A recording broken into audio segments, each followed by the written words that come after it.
Hey, this is Adam Torres, and I'm here to tell you that it has never been easier to start your very own podcast. At Mission Matters, our goal is to amplify stories that matter. That means we want to help you start your podcast because your story matters.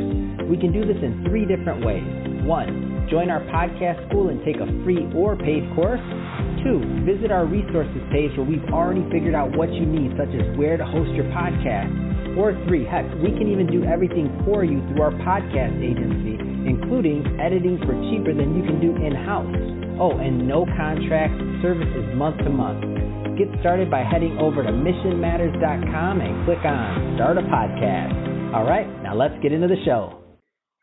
Hey, I'd like to welcome you to another episode of the Mission Matters Innovation Podcast, your source for all things innovation.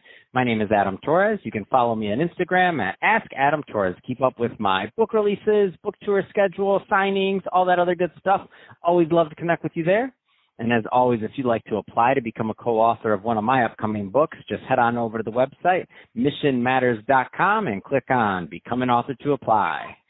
All right, so today I have Christos Karafeizis on the line, and he's CEO and co-founder over at Gasperdesk. Christos, welcome to the show. Hi, Adam. Thanks for having me. So, Christos, I'm excited to get into what you're doing over at Gasperdesk and the technology, but before we do that, let's go a little bit further into your background. So how did you get started in your career in business? Sure. So I'm originally from Greece, as you probably can tell from a little bit of accent. So I moved to the U.S. 10 years ago. Came here for grad school, and then I was lucky enough to get hired by Microsoft. So I spent most of my career before Gasperdesk at Microsoft. I was there for 6.5 years. And then that's where I got all the expertise and industry knowledge around enterprise support and service desk industry, which now I took that knowledge and I'm applying it to Gasperdesk.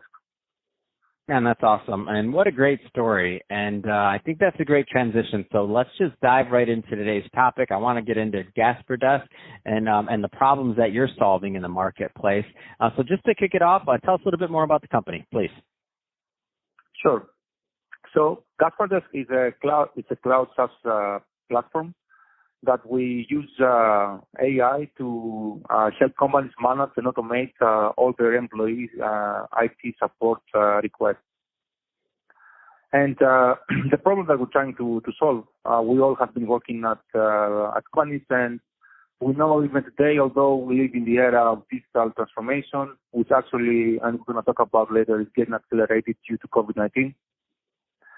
Still, if you work at a company, you still struggle to get internal support when you have a simple IT support issue. And the metrics don't lie on this one, because even today it takes about 72 hours for a simple ticket to get resolved. Mm-hmm. It might take about 5 to 6 hours for a ticket to get assigned to an agent to get resolved, to get starting to troubleshooting.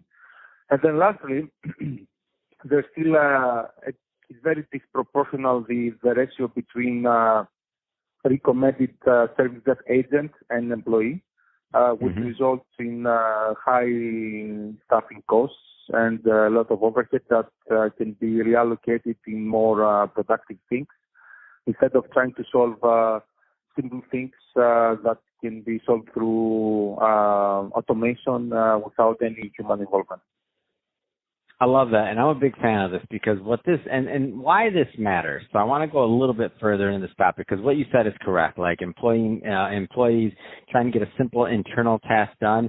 This is what I always tell people. Like, you can't have, if your internal systems and like things like getting this taken care of are not as good as when an employee's on their phone using Facebook or something else, if they're not that good, then, you know, there's a reason sometimes for turnover and for like not being happy. It's these little things like that that can add up. So you're thinking about it like they'll ask themselves, you know, if I can't get this done, is this a good like company I should be with long term? Is this a good like it starts spreading those little things of, is this a great place to work?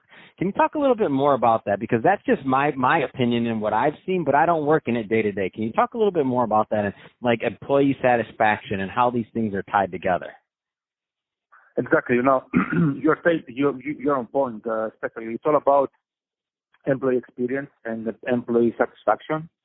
And every company wants their employees to be productive, right? And although we have the technology in place to make that happen, still many companies struggle. And that may be for some employees, if they cannot get things done, right, at a very responsive time, then that might not keep them happy in the workplace. So they might go and look to work somewhere else.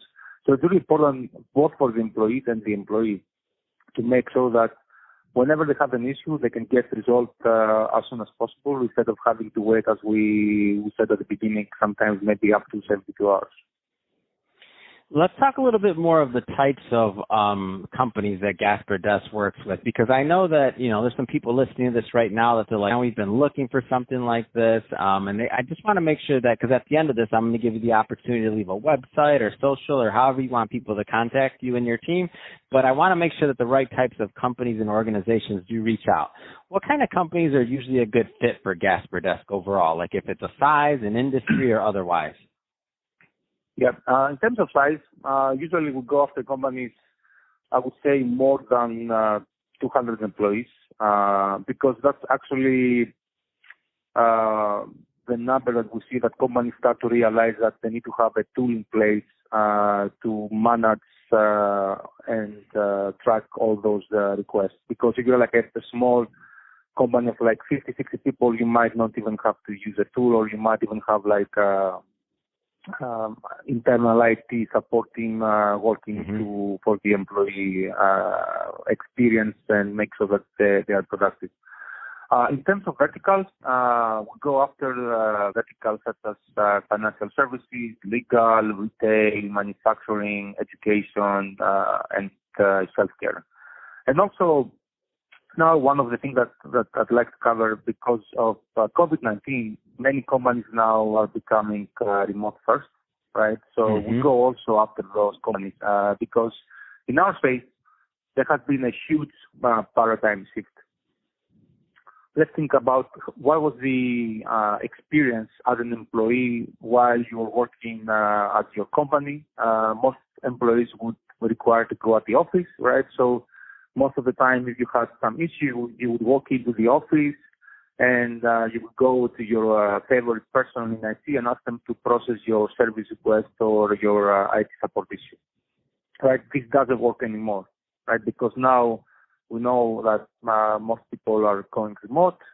So we have to think about, as organizations, companies and the leadership team need to think about new digital processes and tools to adopt to make sure that they are up to date with the new way of working.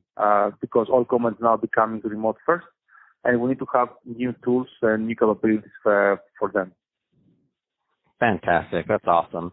So that being said, Christos, if somebody is listening to this, they're thinking about, whether or not Gasper Desk or a tool like this makes sense, what are some of the questions that they should be asking them to know? If they're ready for it, or if they haven't used something like this, what are some of the things that are just those common questions that you get day in and day out? First of all, one of the things that they need to ask for companies looking for adapting tools is when you talk about automation, what do you mean, right? Because everybody talks about AI and automation, but that's sometimes they're very high terms without getting into details. So they should ask, either they talk to us or some other companies, what are the things that you actually automate, and what do you mean by AI? The second thing that they need to ask is tied to what they said, to the paradigm shift and everyone going remote, right? Again, before COVID, most employees, when they would like to get support done, either they would walk into the office, as I mentioned before, or they would just email the support team or just call the internal service desk, right? But now this is not an option anymore. And as a result, we need to take the employee as part of the equation, because all the tools that in the process we had in place, they were designed around the service desk agent. Right now, we have to take the employee into consideration. So they to ask those companies like, how is your tool? What actions your tool is taking to take into consideration the employee, and how the employee experience will become better and smoother, which means in our case more productive time and less tickets going to the service desk. Fantastic. So, Christos, if somebody's listening to this and they fall in those categories and they're answering the questions for themselves, they're like, you know what, I got to contact this guy and his company. What's the best way for listeners to reach out and learn more about Gasperdesk? Either they can go to our website, www.gasperdesk.com, or they can reach out directly to me either on LinkedIn or through email at christos@gasperdesk.com. Fantastic. Well, Christos, really appreciate you coming on the show today and sharing more about your background and all the great work that you're doing over at Gasperdesk. And to the audience, as always, thank you for tuning in. Hope you got a lot of value out of this. If you did, don't forget to subscribe to the podcast, leave me a review on the Apple iTunes Store. And if you're watching this on our YouTube channel, Mission Matters Innovation, definitely give us a subscribe there, but also leave us some comments in the video. Love to know what kind of projects and things that you're working on. And Christos, thanks again for coming on the show. Thanks, Adam.